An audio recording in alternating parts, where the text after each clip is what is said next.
কিন্তু আমি এইখানে একবার দ্রুত রবীন্দ্রনাথ বাবুর কাছে আসবো, রবীন্দ্রনাথ ভট্টাচার্য। সেটা হচ্ছে, এক তো হচ্ছে যে এই ইডির ক্ষমতা নাকি সিবিআই এর থেকেও বেশি, এমনটা বলা হয়। সেই ইডি কার্যত এখন হাইকোর্ট থেকে শুরু করে সুপ্রিম কোর্টে যাচ্ছে, সিবিআই তদন্ত চেয়ে যা ফাইল কাণ্ড ঘটেছে ইত্যাদি নিয়ে। আমি বলছি রবীন্দ্রনাথ বাবু, কোনোদিনও এইটা কি সামনে আসবে কিনা যে সত্যি ওই যে সবুজ ফাইল নিয়ে মমতা বন্দ্যোপাধ্যায় বেরিয়েছেন, সবুজ ফাইলের মধ্যে কি ছিল, ফোল্ডারের মধ্যে ফাইল চুরি হয়েছে বা তথ্য চুরি হয়েছে, কার চুরি হয়েছে, কে চুরি করেছে, কি চুরি গিয়েছে, কোনোদিনও সামনে আসবে? অবিকৃতভাবে, অক্ষতভাবে সেগুলো যার প্রপার্টি বা যার তদন্তের আওতায় থাকা উচিত বা যার নিজস্ব তদন্ত বিষয় বলে দাবি করা হচ্ছে, তার কাছে অবিকৃতভাবে ফিরে যাবে?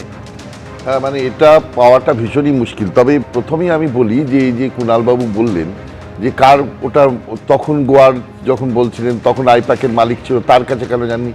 আচ্ছা, কার কাছে যাবে একটা তদন্তকারী সংস্থা, এটা কুণাল ঘোষ বলে দেবেন যে এইখানে যাবে?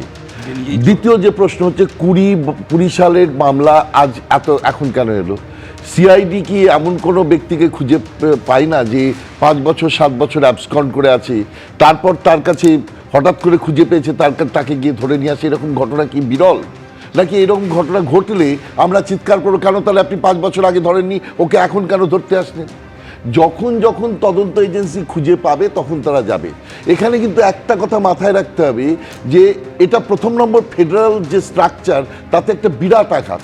এইরকম রাজ্য কেন্দ্রের এইরকম সংঘাত ভাবা যায় না।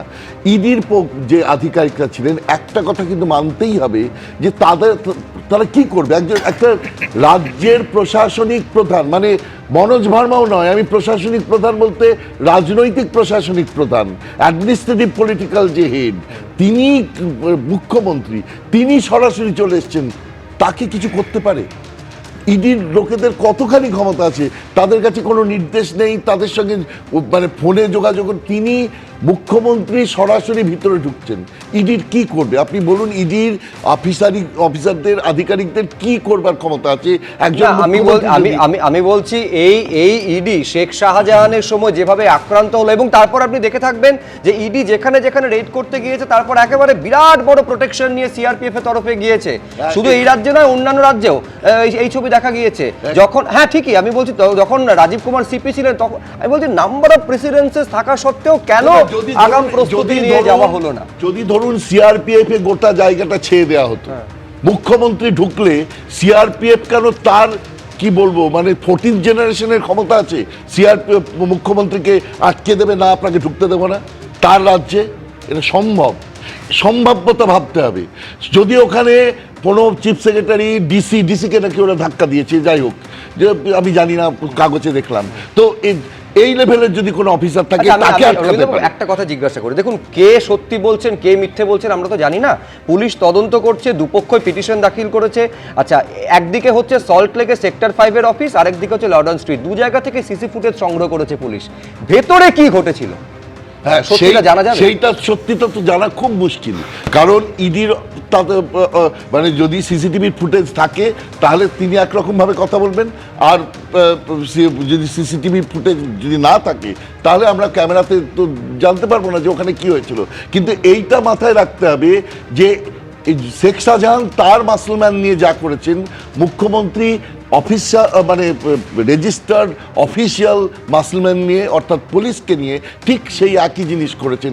এটা দুটোর মধ্যে কোনো তফাৎ নেই, কারণ সেখানেও শেখ শাহজাহান বলেছিল আত্মরক্ষার জন্যে সেই ব্যাপারটা করেছে, এখানে মুখ্যমন্ত্রী বলছেন তার আত্মরক্ষা মানে রাজনৈতিক আত্মরক্ষার জন্য করেছেন।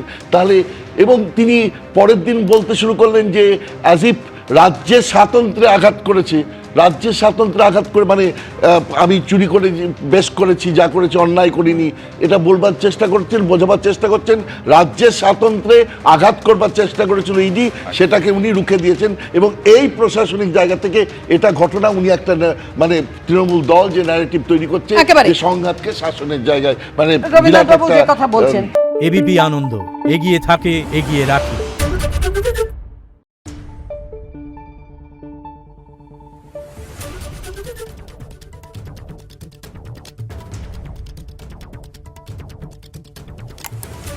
Thank you.